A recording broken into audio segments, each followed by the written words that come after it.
드디어 가져왔습니다. 저작권. 말도 많고 탈도 많은 저작권. 이게 문제가 되면 채널이 닫힐 수도 있다는데 쉽게 알려주는 데는 없는 저작권. 그놈의 저작권 드디어 파봅니다.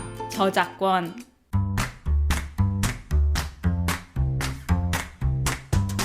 안녕하세요, 네미입니다. 오늘은 댓글로 문의가 정말 많았던 저작권에 대해서 얘기해보려고 해요. 저작권, 네, 참 머리 아프죠. 내 영상을 좀 더 재밌게, 좀 더 예쁘게 만들려고 하다 보니까 괜찮은 음악, 사진, 영화짤, 폰트 등등 넣고 싶은 게 너무 많은데 이미 많은 분들이 아시겠지만 저작권 때문에 내가 원하는 거 아무거나 갖다가 쓰면 나중에 불이익을 받을 수가 있어요.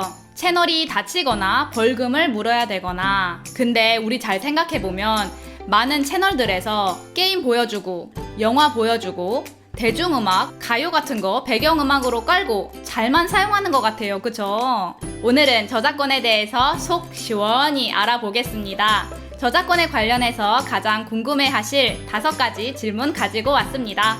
저작권이 정확히 뭐고 왜 생겼는지, 유튜브가 저작권 문제를 어떻게 다루고 어떤 조치를 취하는지, 왜 다른 많은 채널들은 저작물들을 아무렇지도 않게 잘만 사용하고 있는 것 같은지, 안전하게 사용할 수 있는 저작물, 배경음악이나 사진 폰트 같은 거 어디서 가지고 오는지, 마지막으로 공정 사용이 뭐고 그에 대한 팁들은 뭐가 있는지 알아보겠습니다.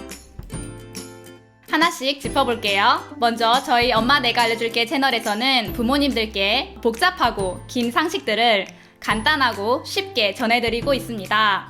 구독, 좋아요, 알람 부탁드리고 주변 분들께 추천도 많이 해주세요.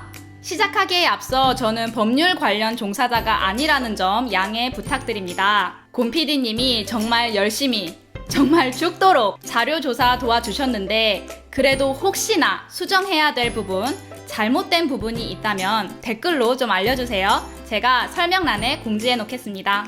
그럼 첫 번째, 도대체 저작권이 뭘까요? 엄마가 막 멋있는 그림을 하나 그렸어. 촤. 근데 옆에서 누가 이렇게 슬쩍 보더니 그거 너무 멋있네요 하면서 그 사람이 똑같은 걸 그려서 내가 그린 거예요 하면서 팔고 다니면 엄마는 진짜 억울하겠죠. 또 아빠가 막 노래를 멋있게 만들었어. 근데 옆에서 누가 쓱 보더니 그거를 똑같이 만들어서 그 사람이 팔고 다녀. 그러면 아빠가 열받죠. 내 그림, 내 노래, 내 사진을 좋아해주는 거는 정말 고맙지만 내 허락 없이 누군가가 그걸 마음대로 사용하고 다니면 괘씸하고 억울하잖아요. 그쵸? 그래서 저작권이라는 게 생겼어요. 내가 뭔가 창작물을 만들었으면 그건 내 거예요. 내 권리인 거예요. 모르는 다른 사람들이 내 허락 없이 내 창작물을 사용할 수 없도록 법적으로 보호한 거, 그걸 저작권이라고 불러요. 영어로는 copyright이라고 하거든요. 말 그대로 copy, 복사할 수 있는 right, 권한이란 뜻이에요.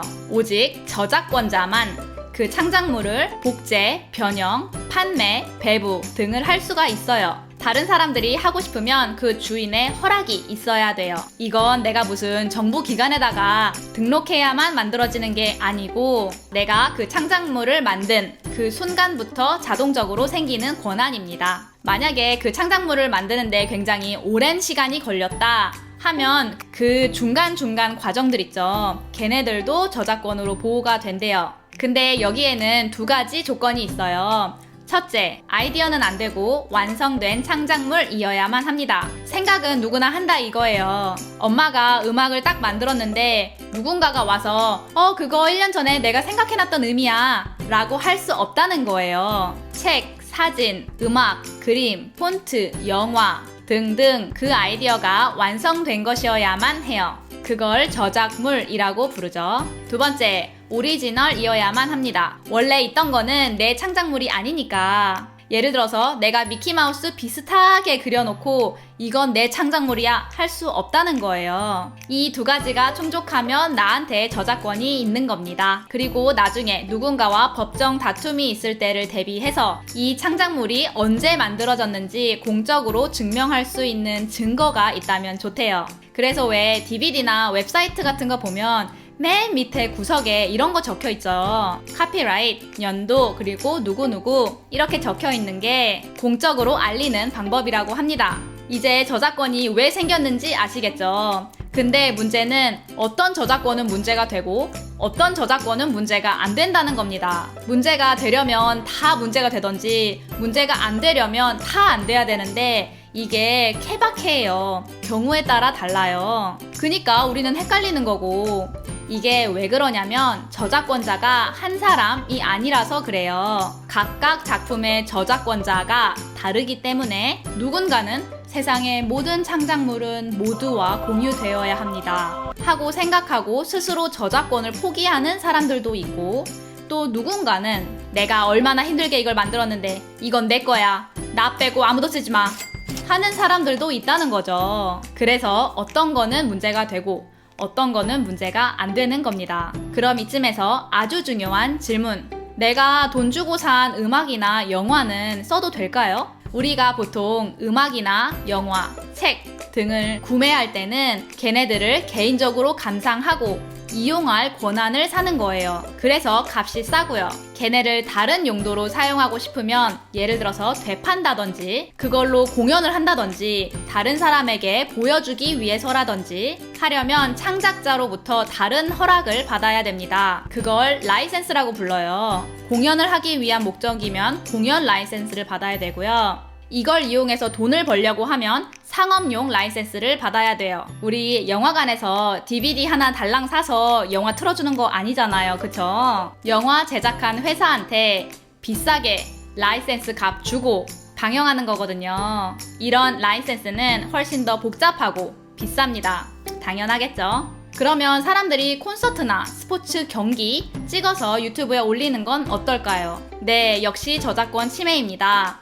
콘서트 티켓값 그거 자체는 내가 관중으로서 가서 즐길 수 있는 권한을 산 거지 이걸 녹화해서 다른 데서 방영을 할 권한은 없는 거예요. 뭐 당연히 자기 회사나 자기 방송사에서 올리는 건 문제가 없고요. 자기들이 자기들 거 올리는 거니까. 다음으로 또 중요한 질문.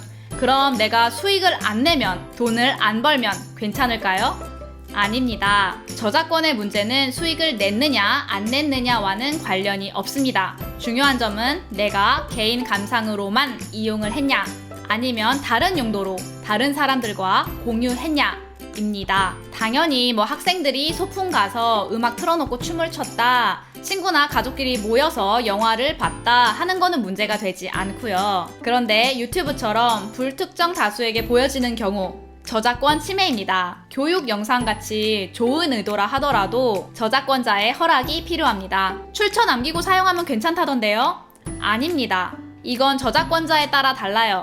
출처 남겨주시면 사용하셔도 돼요 라고 하는 저작권자들이 계셔서 이런 말이 나온 것 같은데 전혀 아니라고 합니다. 사실 대부분이 그렇지 않다고 해요. 대부분의 경우 저작권자가 원하는 대가를 주고 허락을 받아야 된다고 해요. 아 근데 이건 저도 몰랐던 부분이거든요.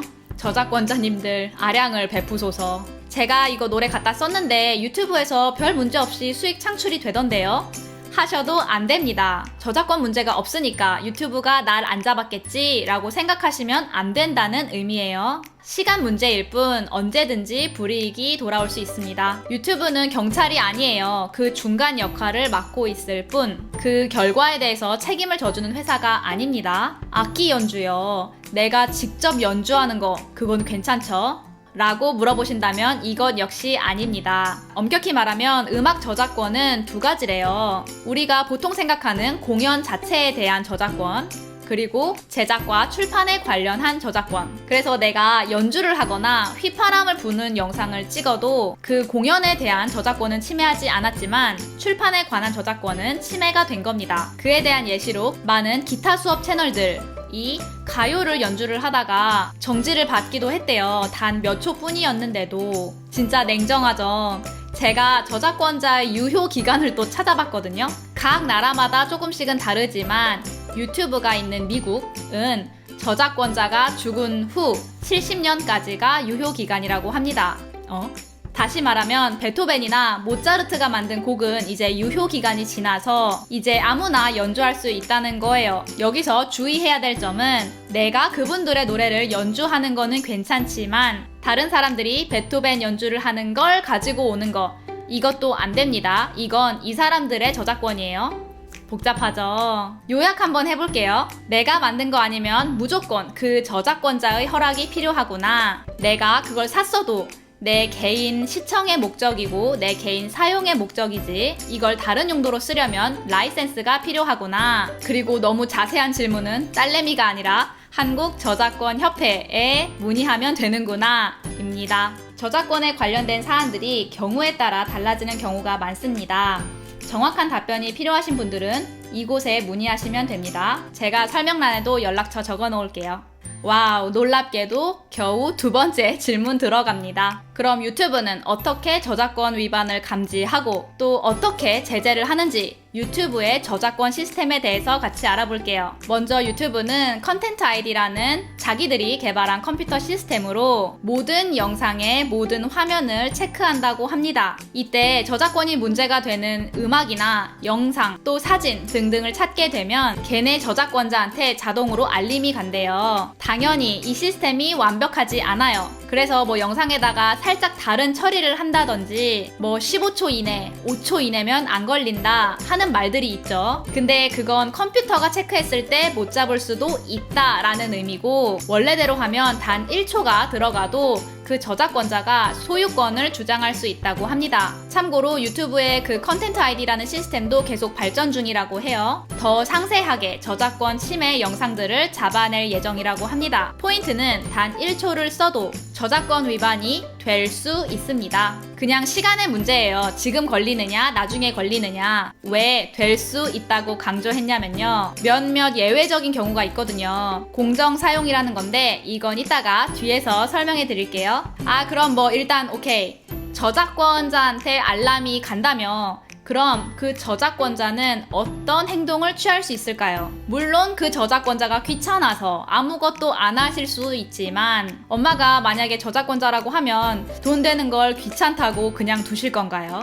어쨌든 저작권자 입장에서 취할 수 있는 행동은 4가지가 있습니다. 첫 번째, 두고 보는 거예요. 어떤 이유에서건 일단은 냅두고 꾸준히 관찰만 하는 거예요. 저 채널이 좀만 더 크면 그때 때려야겠다 하는 걸 수도 있고 두 번째로 동영상을 차단도 할 수 있습니다. 어떤 지역이나 특정 플랫폼에서 그 영상이 못 나오게 막아버리는 거예요. 유튜브에서 차단된 동영상들 보셨나요? 뭐 다양한 이유가 있을 수 있지만 저작권 때문이었을 가능성이 커요. 사실 여기까지는 심한 타격이 아니에요. 그런데 3번, 4번으로 갈수록 상황이 심각해져요. 3번, 저작권자가 자기 소유권 주장을 할 수가 있습니다. 이 경우 그 영상에서 나오는 수익의 대부분 또는 모두 저작권자가 가져가는 겁니다. 네, 그래서 여러분들이 보셨던 커버송이나 커버 댄스 채널들은 그 수익이 음반회사나 저작권자한테 다 넘어가고 있는 거예요. 어떤 댄스 커버 채널은 구독자가 벌써 몇십만 명인데 수익이 전혀 없다고 해요. 왜냐하면 음반회사에서 다 가져가니까 뭐야 너무하네 라고 생각하시겠지만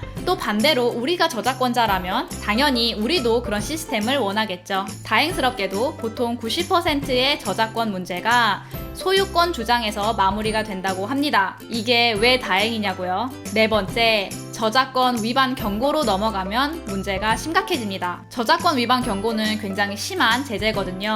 이건 유튜브 규칙이 아니라 법이에요, 법. 저작권 위반 경고가 들어오면 그 영상은 바로 제재받고 그 채널에 저작권 위반 경고 딱지가 90일 동안 남겨져요. 그리고 만약에 90일 안에 3번의 경고를 받게 되면 그 채널과 그 안에 있는 모든 영상이 삭제가 됩니다. 지금까지 채널 만든 거, 영상 만든 거 다 날아가는 거예요. 구독자가 몇십만 명이어도 영상이 1000개여도 내가 채널을 몇십 년 동안 운영을 했어도 다 삭제돼 버리는 거예요. 와, 미국 법은 일벌 100개죠. 한 번 때릴 때 아주 인정사정 없이 뒤집어. 한마디로 소유권 주장은 채널 주인님 내 음악 썼잖아요.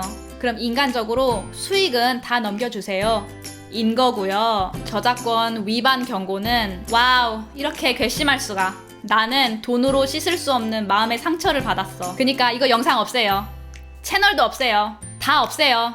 인 거예요. 아, 근데 나 이렇게 마음대로 말해도 되나? 이걸 수도 있어요. 아, 저도 마음이 너무 아프지만 어쩔 수 없네요. 내 음악 쓰셨으면 영상 지워주세요. 채널도 지워주세요. 다 지워주세요. 저는 마음이 찢어집니다. 일 수도 있습니다.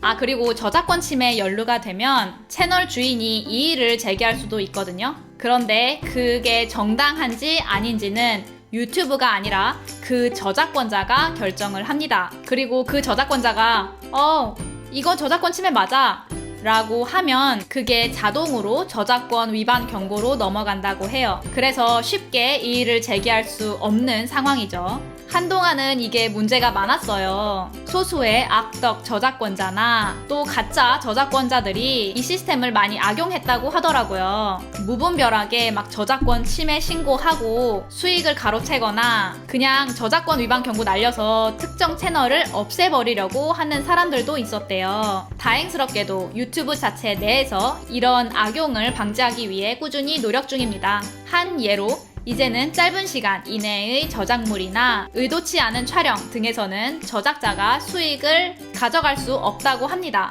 의도치 않은 촬영이 뭐냐면 예를 들어서 내가 밖에서 촬영을 하고 있는데 지나가는 택시에서 크게 대중가요가 들렸어요. 그래서 내 영상에 녹음이 됐어. 이런 거는 의도치 않은 촬영이죠. 근데 헷갈리시면 안 돼요.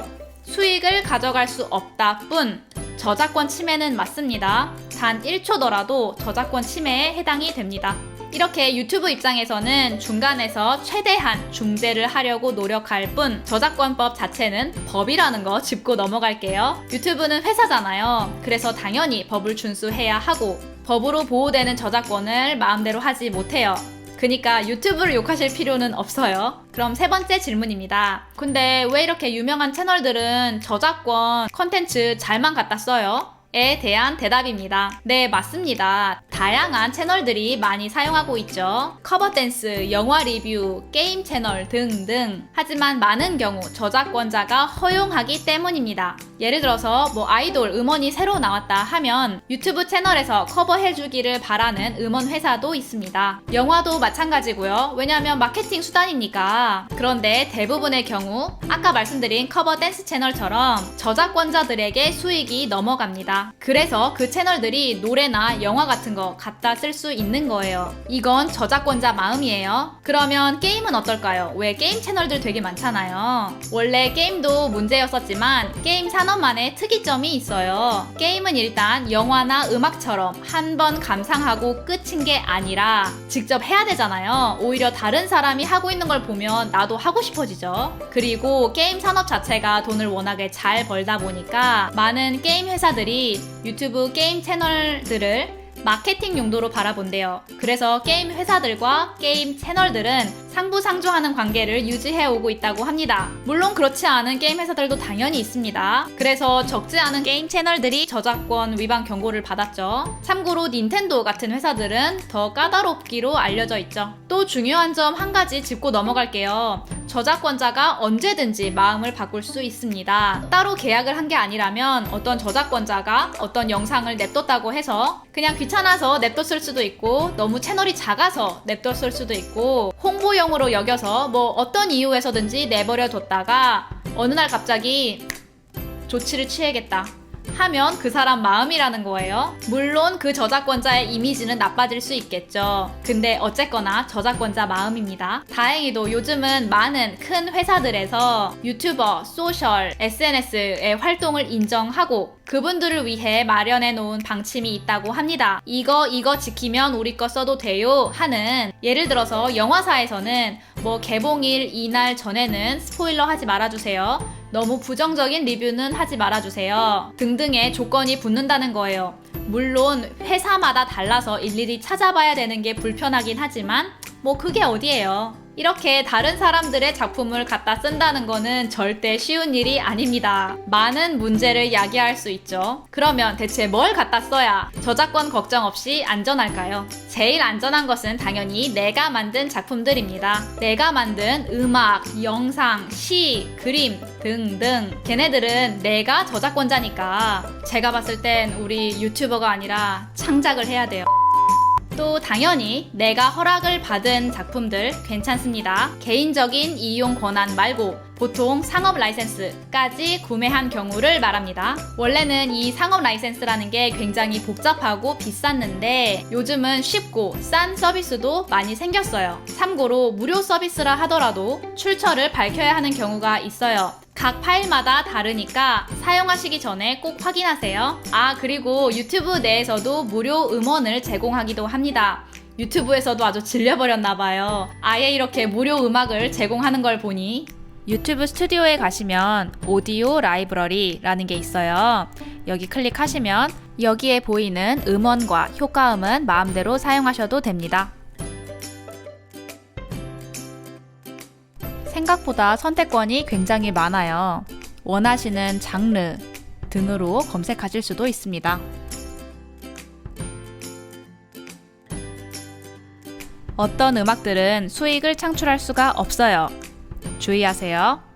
자, 이런 방법들로 무료 음원이나 무료 사진들을 이용할 수 있지만 나는 죽어도 저작권이 있는 뭔가를 사용해야 한다 하시는 분들은 어떻게 하면 될까요? 드디어 알아봅니다. 공정사용, 영어로는 fair use. 저작권자의 허락 없이 사용할 수 있는 예외적인 경우를 공정사용이라고 부릅니다. 공정사용도 저작권법 안에 포함되어 있어요. 공정사용은 그렇게 할 수 있는 분야가 정해져 있어요. 어떤 작품 비평이나 뉴스 보도 또는 교육 등의 목적으로 뭔가를 퍼왔는데 그거를 내 스타일대로 약간 변형해서 사용하는 거는 괜찮다는 거예요. 약간 어려운 말로 하면 다른 용도의 제2의 창작물이 된 경우를 말합니다. 뭔 소리냐?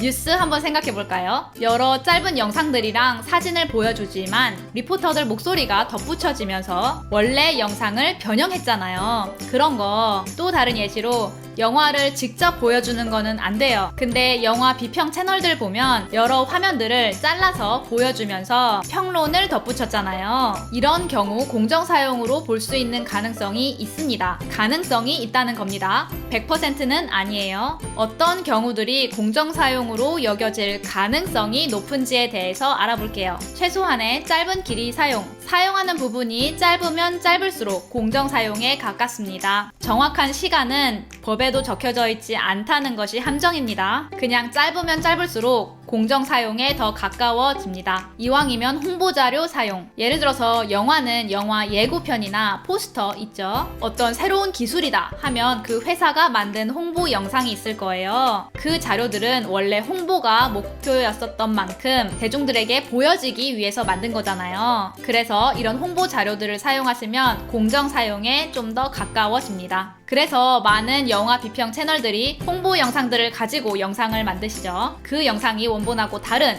제2의 창작물이 되어야 합니다. 설명이나 의견 등 다른 요소가 접목이 많이 될수록 좋아요. 그래서 계속해서 떠들어대는 영화 평론 영상이 조용하게 영화만 보여주는 영상보다 공정사용에 더 가깝습니다. 그것뿐 아니라 원본 주제가 달라지면 더 좋다고 해요. 원본은 교육 영상인데 코미디의 소재로 쓰였다든지 아니면 원본은 코미디인데 비평의 목적으로 쓰였다든지 하는 원본이 많이 바뀌면 바뀔수록 제2의 창작물로 여겨질 가능성이 크기 때문에 공정사용에 가깝습니다. 원본을 만든 저작자를 꼭 알려주세요. 영상 도중에 또는 설명란에 그 원작자나 출처를 언급하면 이 작품을 훔치려는 의도가 아닌 거를 확실하게 알리는 셈인 거죠. 흔히 이름, 제목, 출판사, URL 등등을 언급할 수 있습니다. 물론 저작권자를 썼다고 공정사용이 아닌 거는 아니지만 뭐 매너, 에티켓 이런 거예요.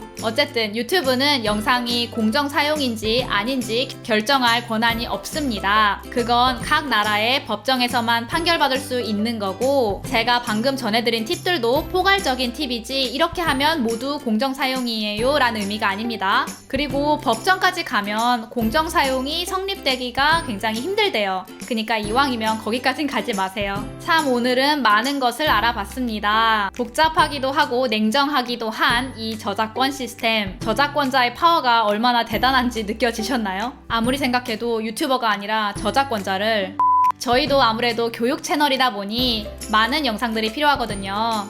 저작권을 준수하도록 더 노력해야 될 것 같아요. 근데 그거 아세요? 엄마 아빠도 저작권자예요. 우리가 힘들게 만든 이 영상들 모두 우리가 저작권을 갖고 있는 거예요. 이 저작권 법이 우리가 만든 영상들과 우리 권리도 보호해주는 거예요. 저작권이라는 것 자체가 창작의 권한을 보호해줌으로써 더 좋고 더 다양한 창작물이 나오게 만드는 시스템이라고 합니다. 그러니까 이 시스템을 욕하기보다 결국 나를 위한, 결국엔 우리를 위한 시스템이구나 라고 생각하시는 게 바람직할 것 같아요. 마무리하느라 힘들었습니다. 이 정도면 훈훈한 마무리 맞죠?